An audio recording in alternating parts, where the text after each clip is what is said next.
Hello all, I am Dr. Aisha Zanim, Associate Professor, Department of Civil Engineering, Rajagiri School of Engineering and Technology. In this lecture series, the first lecture is on moving loads and influence lines, Module 4, Structure Analysis 1 of BTech Civil Engineering students.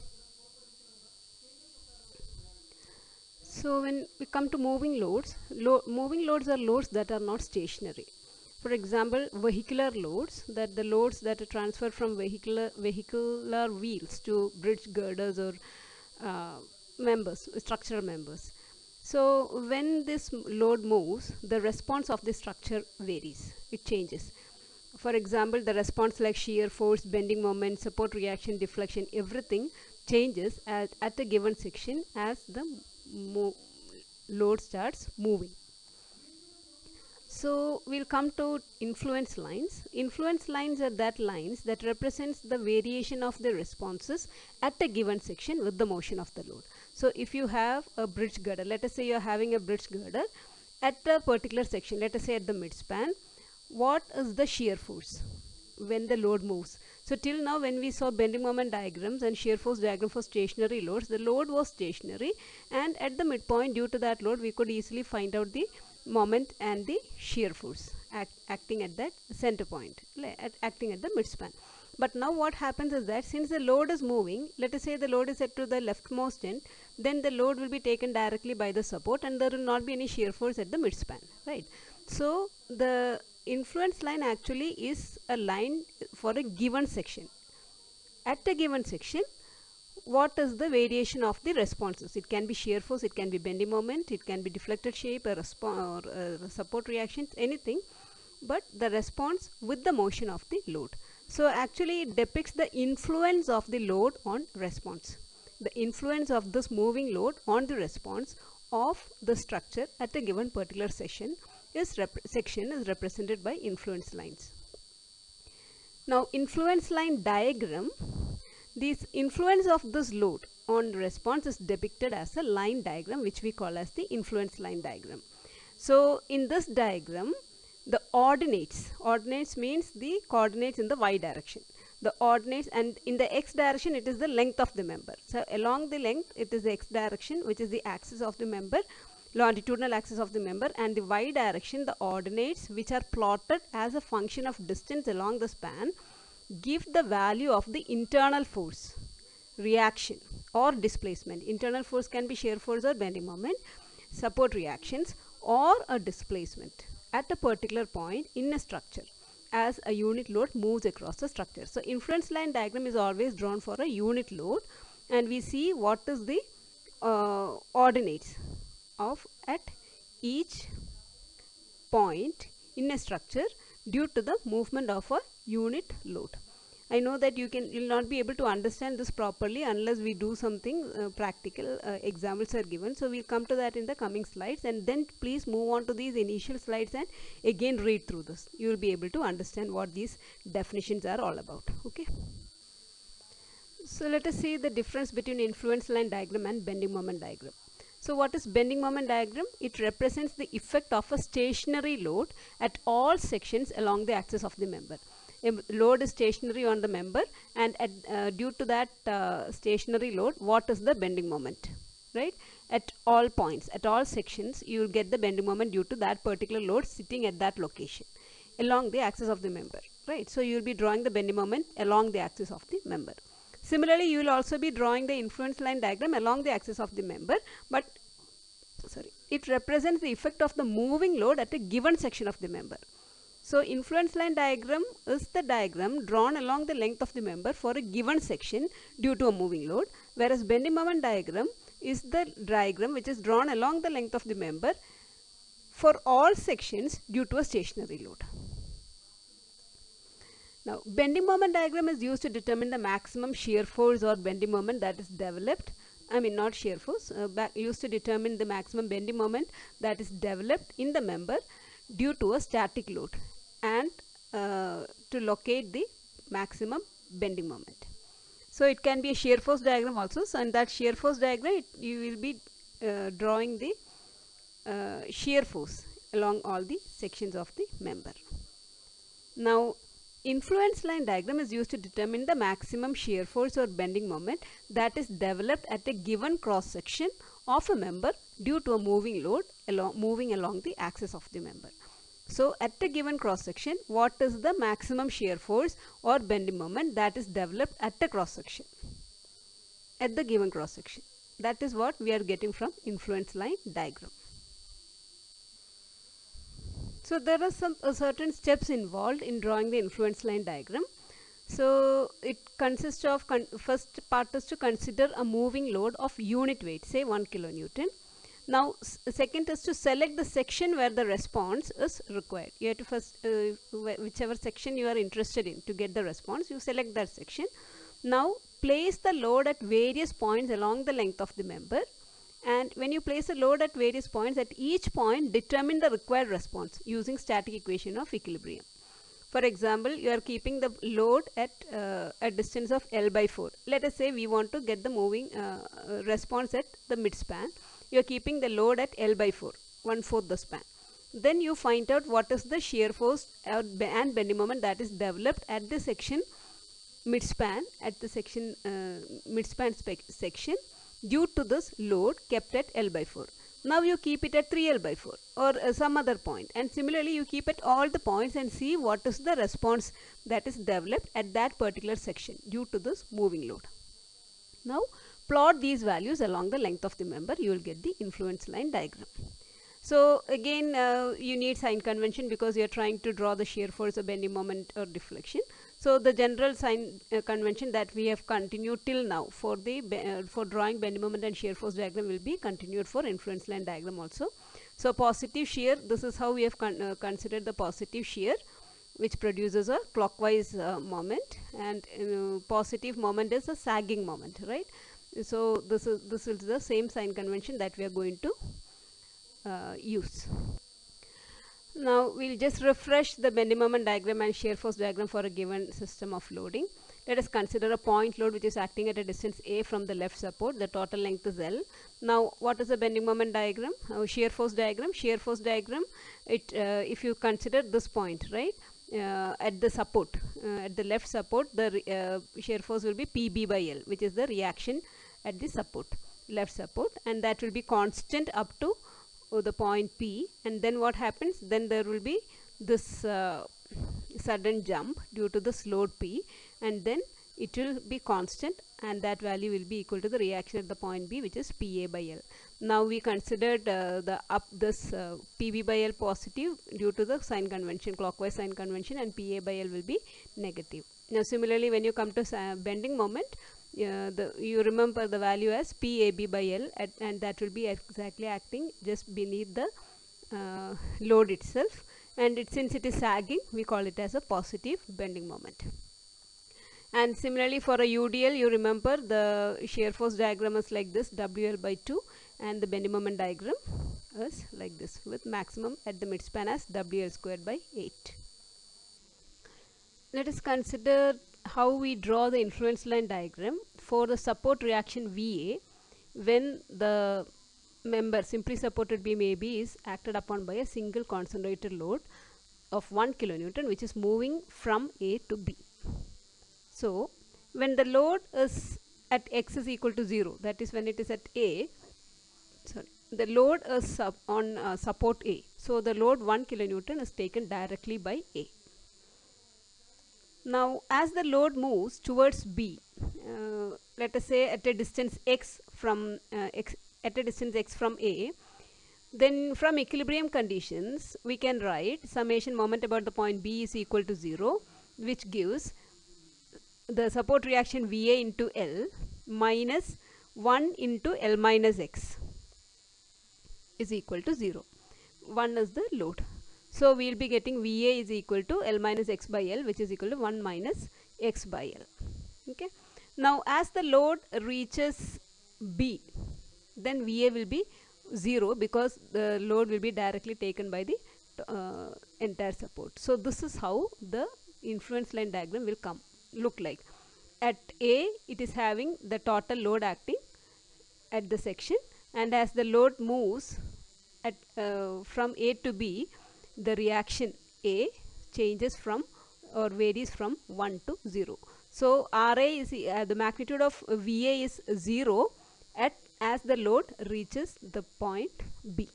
Okay, so you understood how the influence line diagram is. So at any section X, you will be getting the value of reaction from the equation 1 minus X by L. So at a section C, it will be 1 minus C by L. This is the influence line diagram for the reaction at A, VA. Similarly, to determine the support reaction at B, when X is equal to L, the load is on the support B, so the load 1 kilonewton will be taken directly by B. Now as load moves towards A, let us say at a distance X from the support A, from equilibrium conditions we can write summation M about A equal to 0 will give VB multiplied by L minus 1 into X is equal to 0. I am taking the equilibrium of the entire span, or I will get VB is equal to X by L, and the load, as the load reaches A, VB is equal to 0. So this is how the figure will look like, and this point, this distance, at a distance X, the value will be X by L, and at a distance C it will be C by L. So this is the influence line diagram for RB. Now let us try to draw the influence line diagram for finding out the shear force at a given section C. So this section C is at a distance of a small c from the support A, and let the load be varying, and that variable be given as X. So when the load moves from A to B, both the support reactions VA and VB varies linearly with the load position small c. Okay, that we have seen. So we know that VB moves like this. VB is 1 at support B and 0 at A, and VA is 1 at support A and 0 at B. So this is how VA varies and VB varies. It varies linearly. Now, as the load moves from A to just the left of section C, okay, that is, the load is moving from A to just the left of section C, that is from A to C, as the load is moving between A and C from the equilibrium of section BC. If you take the free body diagram of BC, what will be the shear force at C? It will be VB, right? So up to the section C, it will be VB when the load is between A and C. Now, as the load moves from just right of C towards B, from C to B when the load is moving, what will be the shear force at the section C? It will be equal to VA. How will you get that? You take the equilibrium of the free body diagram AC, right? So you will be getting that as VA. Okay, understood. So this is the shear force diagram of section C due to the load moving from A to B. That is, what I try to mean is that at the section C, when the load is at A, the shear force is 0. Okay, and at the section C, when the load is at B, the shear force is 0. And what is the maximum shear force? Maximum shear force is shown as in blue, and positive shear force is shown in blue as per the sign convention, and negative shear force is shown in yellow. So at any section X of the load, it is given by X by L, the value. So at C, the section, the positive shear force is given by C by L. This is the maximum positive shear force, and the maximum negative shear force also occurs at C, which is equal to 1 minus C by L. And this is positive and negative as per the sign convention, and this gives you the influence line diagram for shear force at section C. Now, to draw the bending moment at the section C due to the movement of the 1 kilonewton force along A to B.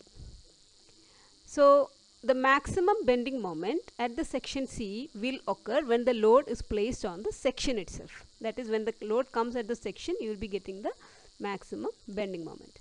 And when the load moves from A to X, that is the bending moment variation will be VA into X. How will you get that? You take the free body diagram of section A to the point X. So that is equal to, what is VA? VA we got from the initial part as 1 minus X by L, right? So 1 minus X by L into X. And at C, what is X? X is equal to C, so 1 minus C by L into C. That is the maximum bending moment. And this is how the bending moment diagram will be looking like. And at any section you will be getting it as X into L minus X by L, and maximum is C into L minus C by L. And this is the influence line diagram for bending moment at the section C.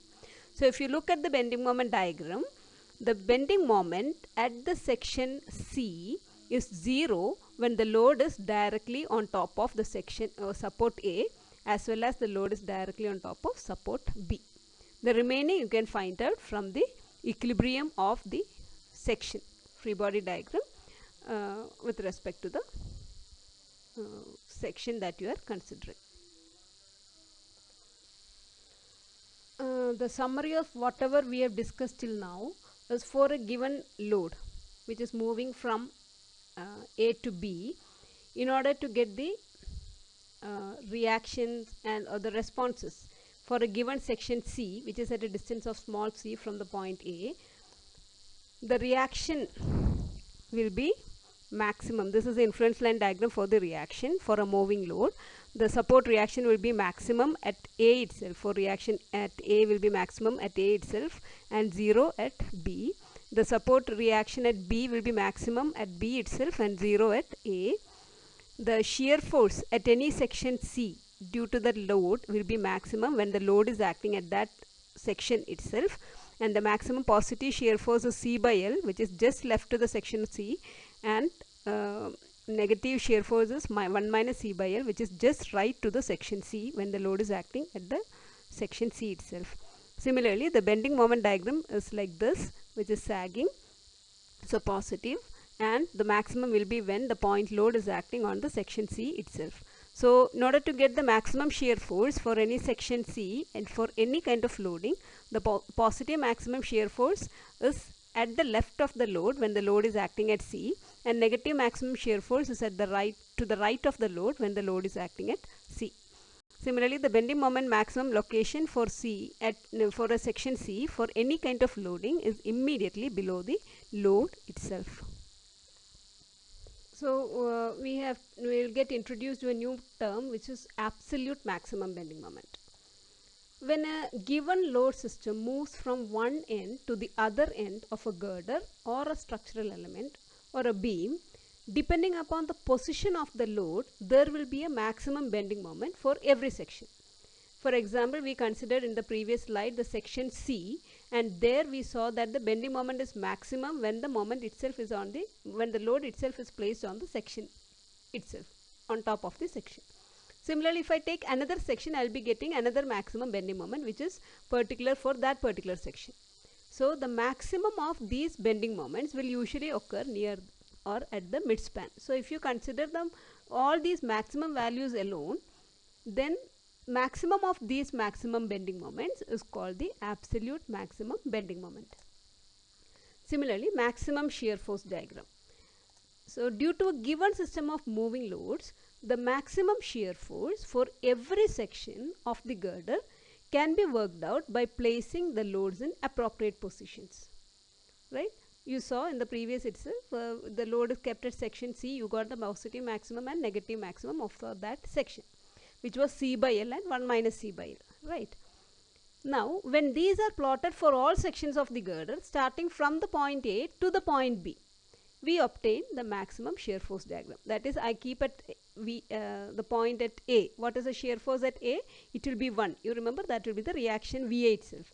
Similarly, when I keep it at B, it will be 1 itself, which will be the reaction VB, right? When I am keeping at section C, it was C by L, which is positive shear force, and 1 minus C by L, which was negative shear force. Okay. So at each section, I will be getting a positive and a negative shear force value. Okay. So this shear force is, if I keep on plotting all the maximum shear forces, I will be getting the maximum shear force diagram. And where will be the maximum of these maximum shear force for any kind of loading? the positive maximum shear force will be at the left support, which will be the reaction at A, VA, and the negative maximum will be at the right support, which will be the reaction at B, which is VB. Now, this was till now we saw for a concentrated load.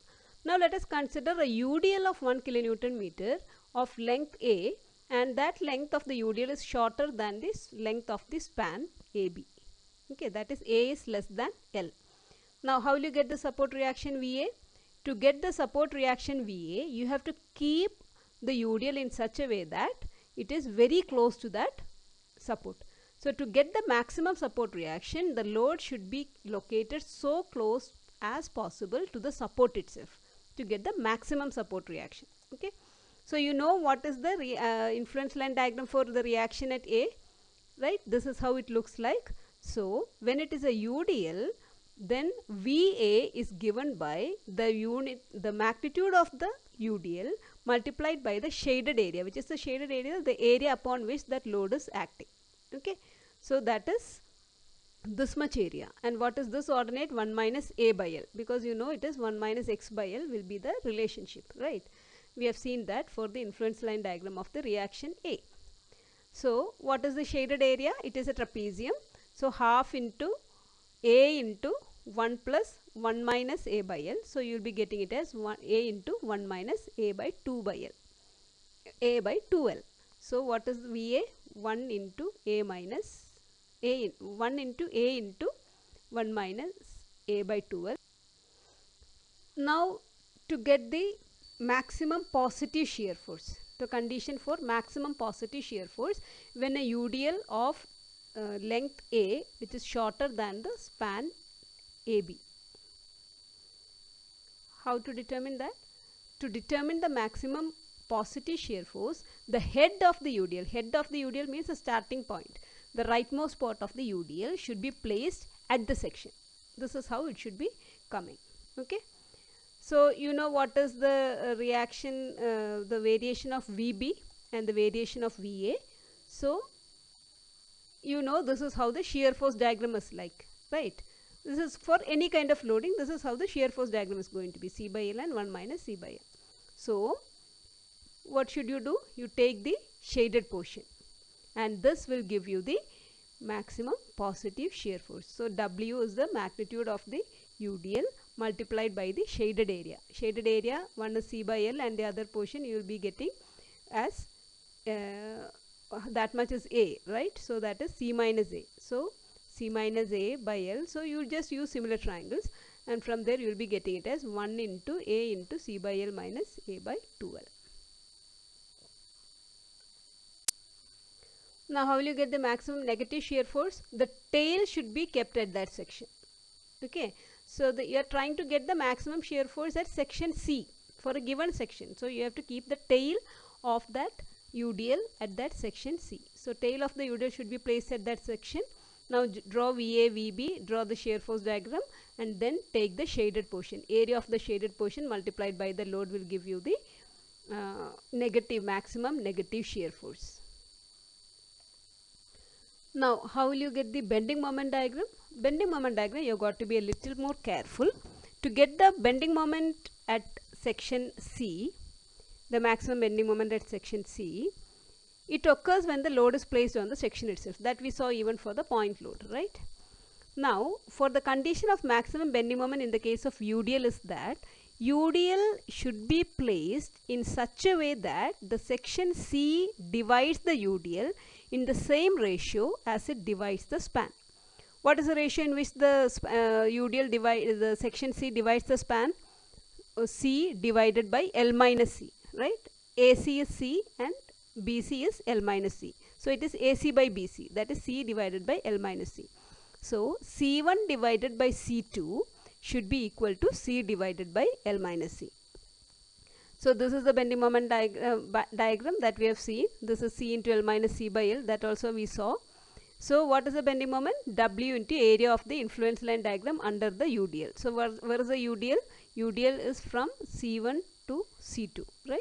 So you calculate the values of C1, C2 and get the area of this portion. This is two trapeziums coming together. So you know this portion is x into L minus x by L. Similarly, you can find out the other portion and then determine the bending moment at the section C. Now, what if when the uniformly distributed load is longer than the span AB? Okay, so what happens to get the support reaction VA? How will you get the maximum support reaction VA? Obviously you have to keep all the UDL. The UDL is having a span which is length which is more than L, right? So it will be running over the span. So it is a easy problem now. So to get the maximum support reaction, the load should be placed throughout the span. And what will be the reaction? You know, this is the influence line diagram. And how will you get the reaction A? The shaded portion. Shaded portion is nothing but the area of the triangle itself, right? So W into VA is equal to W. So now we will see what's the condition for maximum positive shear force when the length of the UDL is longer than the span AB. What should you do? The head of the UDL should be placed at the section. So from the section C to the left throughout there will be this UDL, right? Now again you draw the influence line diagram for the reaction at A and reaction at B. Draw the shear force diagram C by L and 1 minus C by L, and then just get the shaded portion. So positive shear force will be W into the shaded area, which you will get as C squared by 2L. Now to get the maximum negative shear force, what should you do? Place the tail of the UDL should be placed at that section. Draw VB, VA, then the shaded portion will give you maximum negative shear force, W into shaded area. So L minus C the whole square divided by 2L. What about the maximum bending moment? Maximum bending moment again for the section C, it occurs when the total load is placed over the entire span and the total area of that bending moment diagram with the maximum as C into L minus C by L. So what is the bending moment maximum at C when it is covered by UDL? W into area of the ILD under UDL, which you will get as C into L minus C by 2. No, C into, L will get cancelled out, right?